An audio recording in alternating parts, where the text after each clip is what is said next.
We now come back to item number 7, a statement. And Mr. Speaker, I've made a couple of statements. The first one to be read stands the name of a member for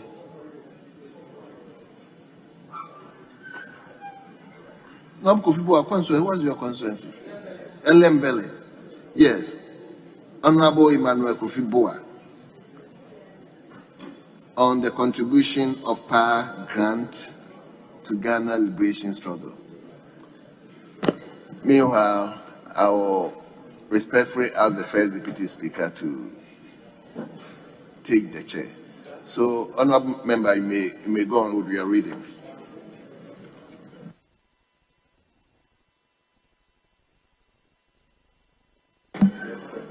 Thank you, Mr. Speaker, for allowing me to make this very important statement on the important contribution of power grant to Ghana's liberation struggle.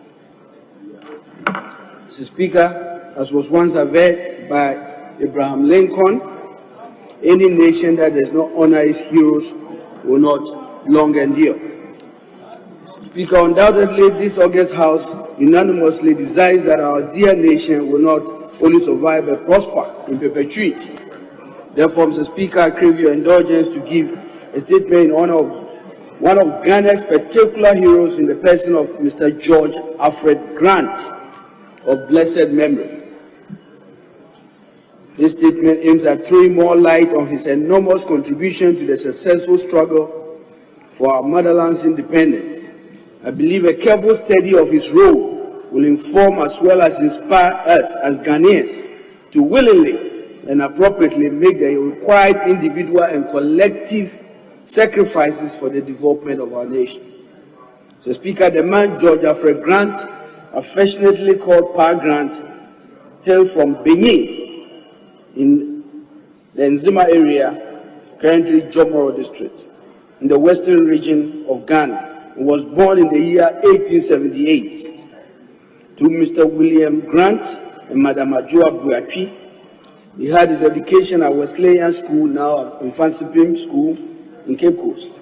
Pa Grant was a renowned businessman and astute politician.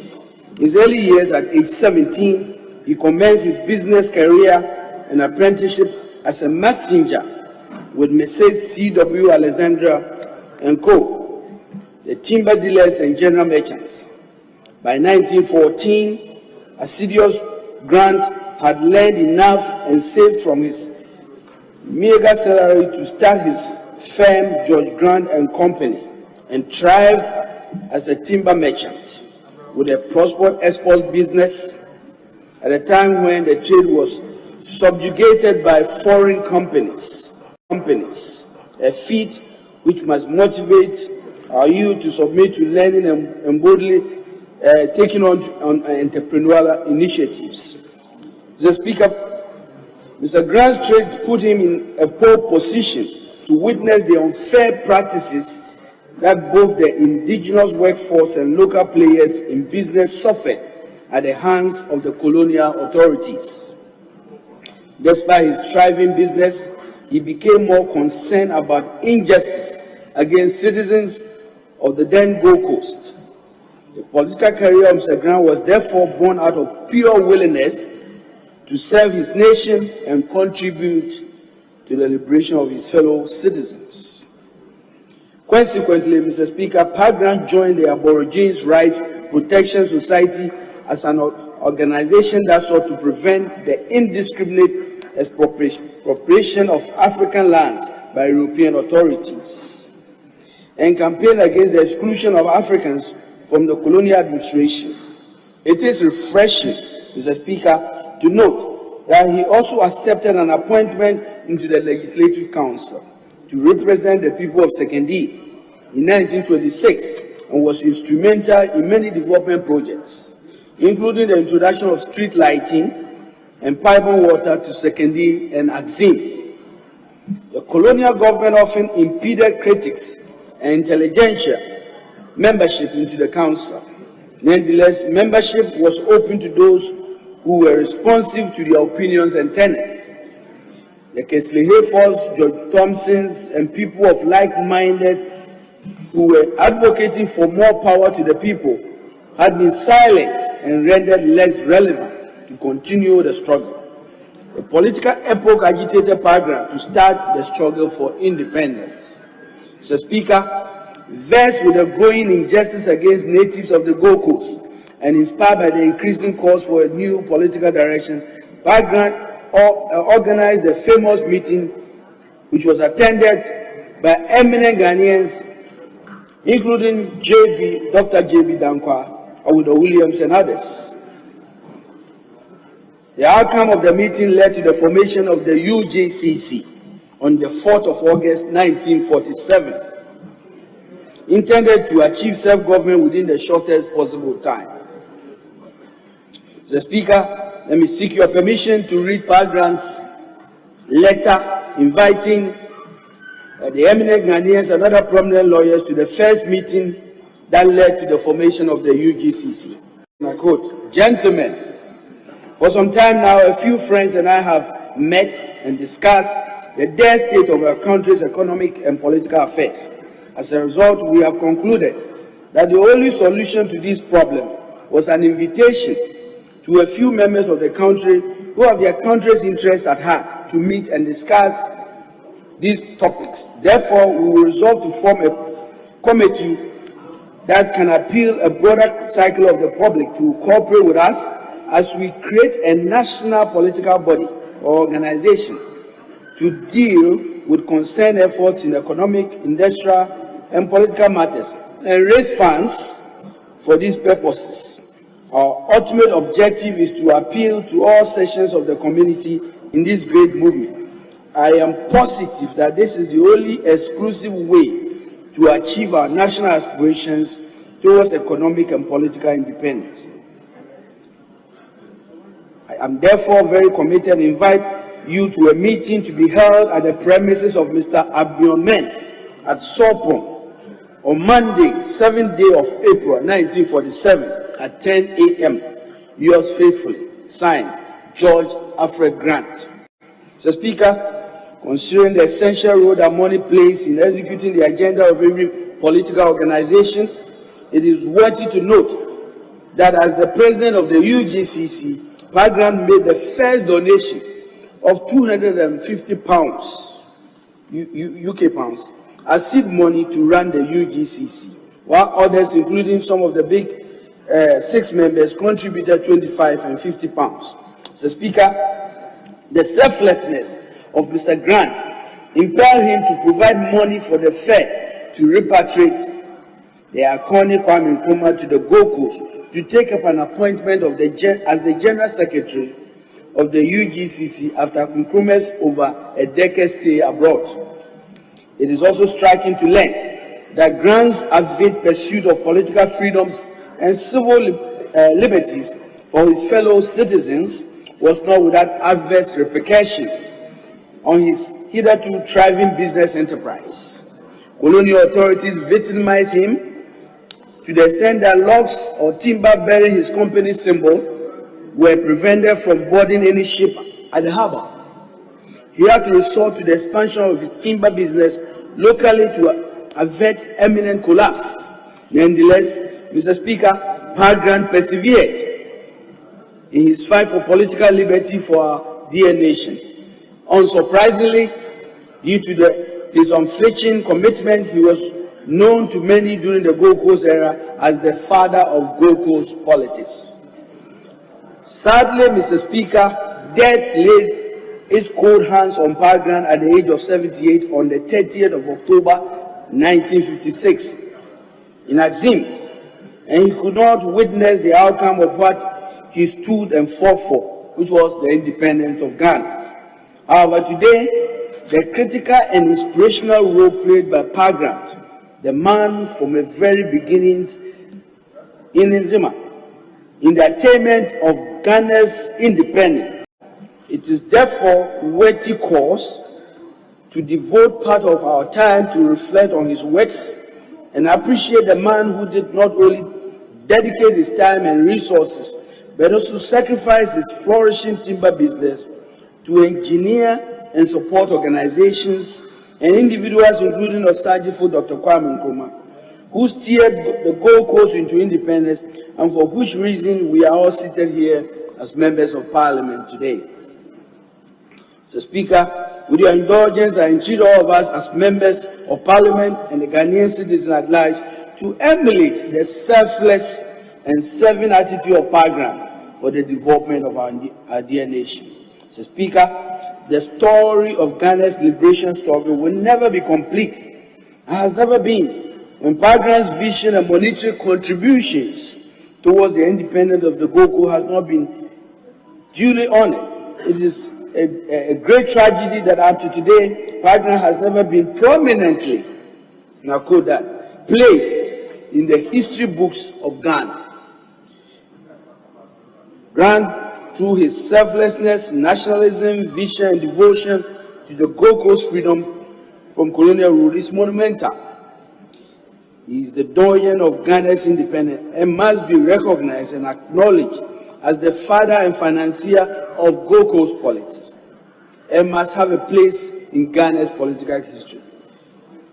May his gentle soul continue to rest in perfect peace. Thank you, Mr. Speaker and colleagues, for your attention. Thank you, Mr. Speaker.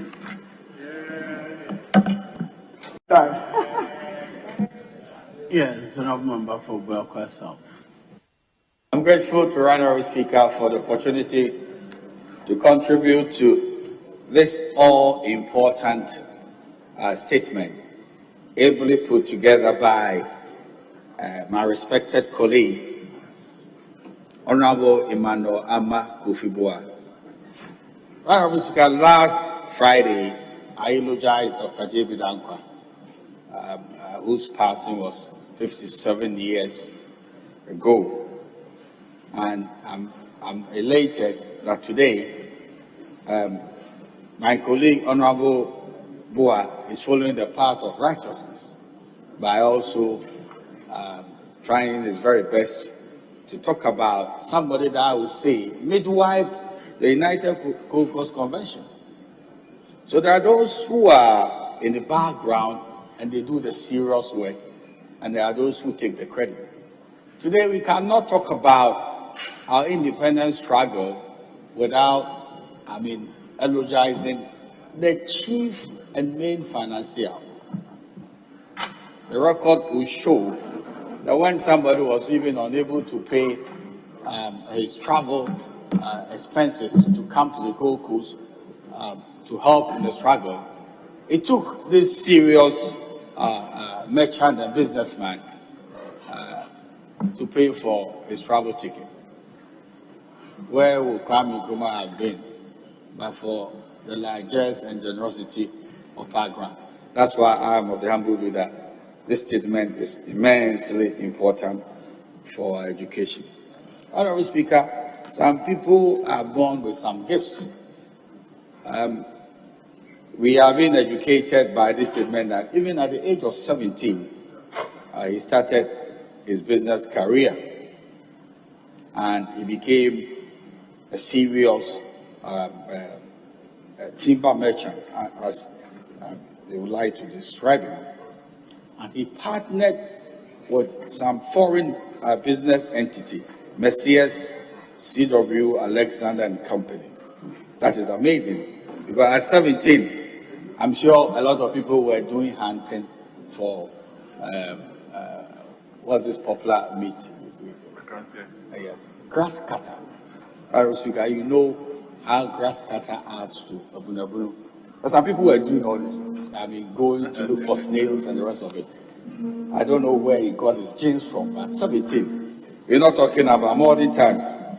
This great man of Africa has started his business partnership with a foreign entity. Honorable Speaker, the fact of the matter is that one of the primordial vibrations of the white man was to deplete our resources. One of the things that people don't want to talk about. You know, the enlightenment that they claim came via the Bible also had a commercial interest. And that is why those who came together to form the Aborigines Right Protection Society, the Aborigines Right Protection Society must be commended.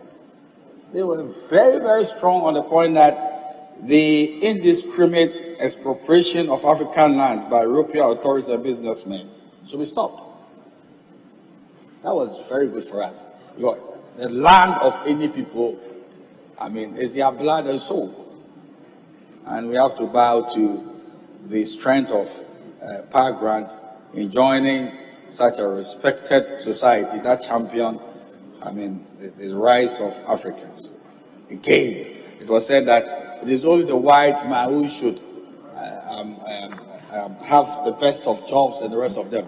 The Aborigines Rights Society, was strong in saying that the black man should also come to the best place in the establishment, as most blacks were very educated. And it's not the color of your skin.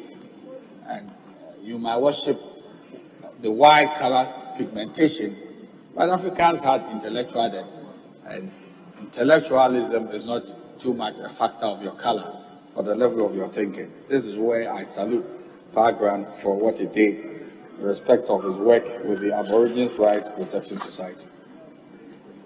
Right, Honourable Speaker, I've made a statement which I believe is true, that he midwifed the United Gold Coast Convention. And I believe that was the oxygen for our independence. Because if you look at Dr. J.B. Dankwa, who stood for the other side, and then Dr. Nkrumah, who became our first independence prime minister, they all came from the same group, UGCC. So I am amazed how Pa Grant was able to bring this mix together, and then eventually they pioneered the Aboriginal Rights Society. Today, I was just looking at my 200 Ghana cedi note, and I was wondering whether Pa Grant's picture is part of it. I'm not sure. No. And I don't know. One of these days, when I meet the governor of the Bank of Ghana, I strongly recommend that, of course I can be a governor of the Bank of Ghana, that he's also, his picture should be embossed on our currency, which is the symbol and the soul of the nation. Honourable Speaker, let me conclude about politics and the risk of doing business. All that we have said, we've not measured the cost to Pa Grant in financing politics. I am educated that the Europeans did all they could in hell to block his revenue streams. The kind of situation that we have, that sometimes people are doing good business and immediately they have political alignments, that will be the end of it. Pa Grant went through a similar fate, that in the name of the independence of this country, his profits plummeted, for the simple reason that the white man will not give a black man who is nationalistic sufficient money to help with the political activities of the day. It is that sacrifice which touches my heart. When for a good cause, money is not the issue, but the values and the principle. This is a man of immense value, and we, the Latter-day Saints, should emulate his good example. The story of Pa Grant should go to our children in school. I wonder whether there is a whole curriculum which deals with our heroes. If it's not there, it should be part of our curriculum for people to understand where we are coming from and the quality and example of his personality. So, Honorable Amma Kufuwa, I have to commend you. I'm impressed with the substance and the content of the statement, and I hope to be reading more of this from you. I'm grateful to the Honorable Speaker for your kind indulgence.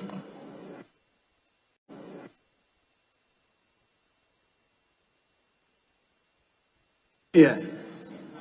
I'm grateful, Mr. Speaker, for the opportunity to contribute to this very important statement, which has been eloquently made by my respected colleague, the Honorable Emmanuel Amakofi-Boa, on a national hero, an icon who we must continue to celebrate, the late Pa Grant, as he is affectionately called. Mr. Speaker, the angle I wish to introduce to this whole discussion is the fact that this statement reveals how that notion that Africans were so poor, were so impoverished, had absolutely no means of survival, and that the West had to come in to rescue the African people through colonialism. The story of Pa Grant shatters that myth, and it re-emphasizes the fact that long before the colonialists came to our shores, many Africans were excelling, particularly in trade and commerce. And the story of Pa Grant is one such example. The records will show, Mr. Speaker, that Pa Grant's business, George Grant and Company, was so famous internationally. He had offices all over the country, the continent. He was sought after in Ivory Coast, in Nigeria, and indeed, he had major business transactions in Europe and America. He had offices in London, in Liverpool, and he had contracts to supply timber to the United States of America and to Canada. We are talking about a business mogul.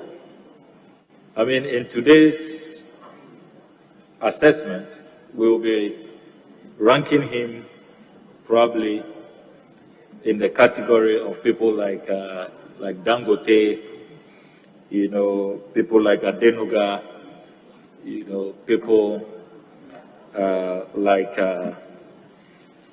probably Kwame Despite, if I will stay in Africa. But even the likes of Elon Musk, the likes of Bill Gates will struggle to rival. Will struggle to rival the kind of financial muscle, the kind of business acumen. And Mr. Speaker, this takes us back to our own history about how great we have been as a continent. Historical literature, Mr. Speaker, reveals that in the days of the Songhai Empire, the Malian Empire, the great merchants of Timbuktu, we had African greats, traders, merchants, entrepreneurs who were men of their own worth and value, who excelled in business, Mr. Speaker. So we must teach this history to particularly the younger ones who increasingly are sold on to this myth that Africa has not had a glorious past and that everything great and everything mighty is probably from the West. The story of Pa Grant really disputes that. And I'm glad, Mr. Speaker, that the maker of the statement has really taken us through a beautiful journey of how, from the age of 17, Pa Grant showed how astute he was in business. Mr. Speaker, what is also refreshing is that Power Grant, though a businessman, was concerned about the political economy, and he was concerned about the political direction of our country. It is he, as the maker of the statement has spelled out, and even obtaining a copy of the invitation letter that he wrote to, if you like, the intelligentsia at the time. He is the one who put them together. And it shows that this was not a man just steeped in business, but he had the nation at heart. He was a patriot, a nationalist, and he was a man who cared deeply about the progress of his country. And all the accounts show that he did this and contributed, financed the politics of that era, not because he was looking for any personal gain. He didn't want any position himself. And indeed, when independence was even attained, Mr. Speaker, the records show that he continued with his business. He was a businessman in Axim. The records again show that 2 days before, Mr. Speaker, the Osajifo, Dr. Kwame Nkrumah, on the 28th of October, traveled to Axim to visit him when he heard that he was unwell. And it just shows how the Osajifo and his colleagues at the time greatly cherished the contributions of Power Grant. And Mr. Speaker, it teaches us that we should be selfless, we should love our country, and we should support when we can without necessarily expecting personal or direct benefit. And that is the story of Power Grant. Mr. Speaker, I must also emphasize that what Power Grant's story teaches us is that in the struggle for independence, there are so many people who laid down their lives. What he was doing was very risky. It was costly. And indeed, as the Honorable Atachia has said, there is abundant literature that confirmed that his business was targeted, and he came under strong victimization from the colonial powers. But he was not perturbed, he was not deterred. He was willing to take those sacrifices, and he ensured that he financed the independent struggle for us to obtain the freedom that we have obtained today. Finally, Mr. Speaker, Power Grant was a man who, you would say that, was in relative comfort. He was in his comfort zone. Indeed, I read about his education. He was at the Wesleyan Mission, now in Fansipim, and he also had private tuition. Mr. Speaker, he was from a very rich background. His father could afford private tuition for him. And despite having been born, you will say, with a golden spoon in his mouth, he did not think that he should be insulated and should stay away from the forward march of our country to help bring our people out of the shackles of colonialism, of exploitation. He thought that he should use that privilege that he has had to rather help advance the cause of freedom and liberate many more people so that our nation will grow and many will become like him and his immediate family who were privileged at the time. And that really is a profound example that we must emulate. That at all times, let's use our privilege, let's use our opportunities to better the lot of others, to lift others out of poverty, out of deprivation, out of ignorance, and to build for ourselves a fair and just society. May the memory of Power Grant be a blessing, and may we continue to celebrate him and emulate his good works. I commend the maker of the statement, and I thank you, Mr. Speaker, for the opportunity.